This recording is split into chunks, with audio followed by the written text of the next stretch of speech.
نکلیں کہ اس وقت بھی ہماری محفل میں آپ سب سمیت نوجوان اور سادہ بہار لوگ موجود ہیں.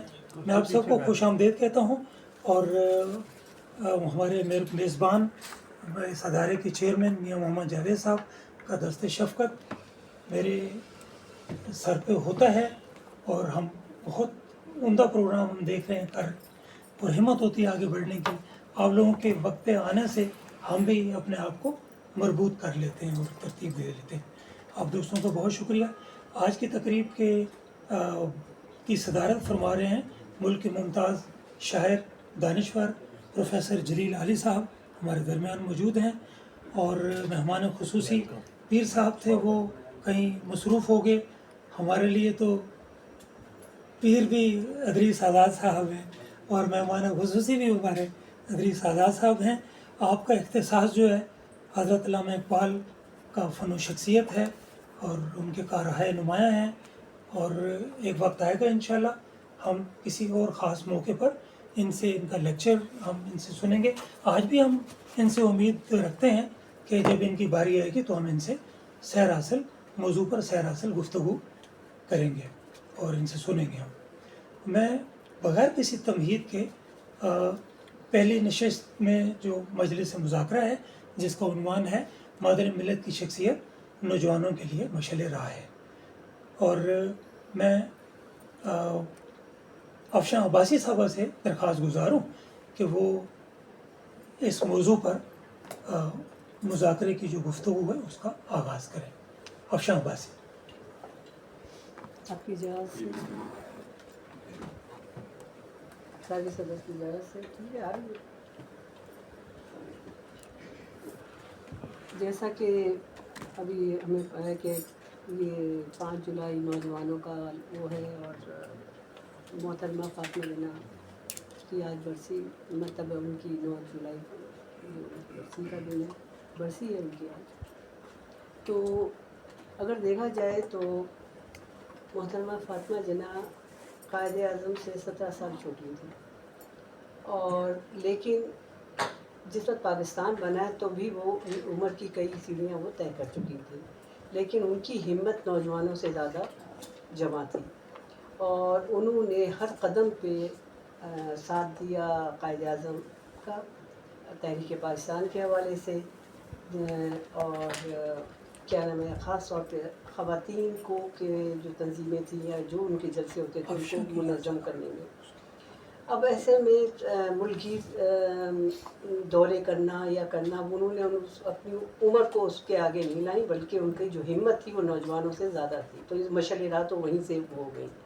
دوسری سب سے بڑی چیز، ہماری ایک بڑی تعداد جو ہے مطلب آدھے خواتین اور مرد دونوں ہی ہیں، اور یہ گاڑی کے پاکستان کا گاڑی کا جو پہیہ ہے تو وہ ایک پہیے سے تو نہیں چلے گی. تو سب سے اہم چیز ہے کہ جو خواتین ہیں، نوجوان خواتین ہیں، ان کو عضو معطل بنا کے نہ رکھا جائے، اور بلکہ ان کی جو قابلیت، جو ان کی اسکل ہے، ان سے پوری طرح فائدہ اٹھایا جائے.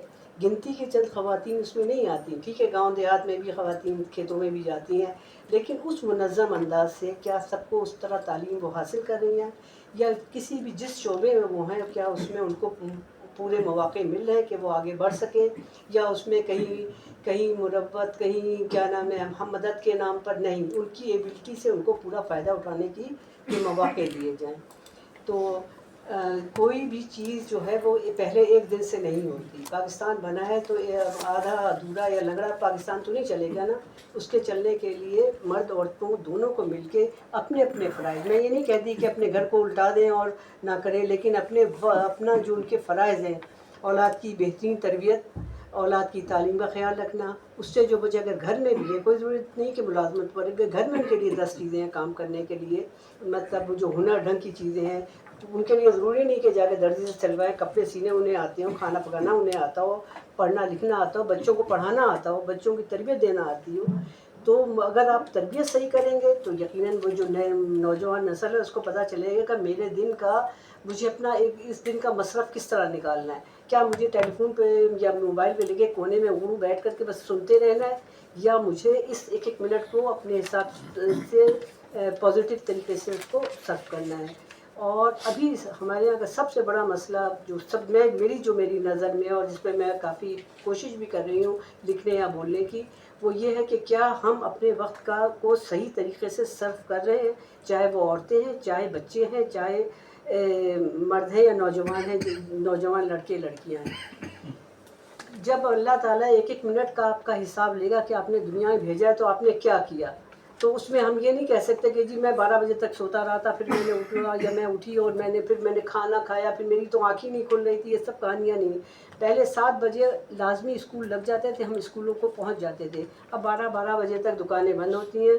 آخر وہی پہلے بھی تو وہی نوجوان تھے جو دکانیں کھولتے تھے، گھر چلاتے تھے۔ 7 بجے سے 2 بجے کی ہوتی تھی، کھیلنے کا اپنا ٹائم تھا، سونے کا اپنا ٹائم تھا۔ یہ نہیں کہ رات کے 2 بجے تک جاگ رہے ہیں۔ اور اس کے پیچھے سب سے بڑی چیز یہ ہے کہ تربیت کا فقدان ہو گیا ہے۔ بچوں کو نہیں بتایا جا رہا ہے کہ اتنے بجے سونا ہے، اس وقت کو یہ اس وقت کے لیے، نمازوں کے یہ اوقات ہیں، پڑھائی کے یہ اوقات ہیں، کھیلنے کے یہ اوقات ہیں۔ تو مشعل راہ اسی وقت ہوگا جب ان کے آگے کوئی نمونہ یا ان کے آگے کوئی مثال ہوگی۔ تو مثال دینے کے لیے یا تو ہم تمام خواتین کو کھڑے ہونا چاہیے جن کے گھروں میں بچے ہیں، چھوٹے ہیں، بڑے ہیں۔ ٹھیک ہے، کوئی کو نصیحت اچھی نہیں لگتی ہے، لیکن آپ اگر ان کو پیار سے سمجھا کے مثالیں دے کر بتائیں گے یا کچھ بننے کے لیے ترغیب دیں گے۔ ایک تو ترغیب بہت ضروری ہوتی ہے کہ بھائی تم بھی ہو، وہ بھی ہے، اس کو دیکھو وہ کہاں سے کہاں چل گیا، اس نے یہ کیا تھا۔ تو آپ ایک دفعہ نہیں ہوگا، 2 دفعہ نہیں، تیسری دفعہ اس پہ اثر ضرور ہوگا۔ تو ہمیں سب سے پہلے یہ کرنا ہے کہ اپنے جو چھوٹے بچے ہیں ان کی تربیت کا خیال، ان کو ایک ایک چیز سے اٹھنا۔ اب دیکھیں شہریت کا ہمارے یہاں سے سرے سے وہ ہٹا دیا گیا کہ سیوک سینس کیا ہے۔ کسی بچے کو نہیں پتا کہ اس کو تھوکنا یہ ہر جگہ نہیں ہے، کسی کو نہیں پتا کہ کھانے کے بعد یہ ڈسٹ بن میں جا کر کے ڈالنا ہے۔ اگر 1% کر رہے ہیں، 99% نہیں کر رہے تو ملک تو کچرا کنڈی بن نہیں گا۔ تو مشعل راہ جب ہم کوئی اس کی نمونہ پیش کریں گے یا روکیں گے یا سمجھائیں گے، تو بچے تو معصوم ہیں، ان کو جو آپ سمجھائیں گے وہی کریں گے نا۔ تو آپ اپنے میں وقت نکالیں، کوشش کریں کہ ہر فورم پہ والدین سے بات کریں کہ بچوں کو اس چیز کی آپ نے بتایا کہ کس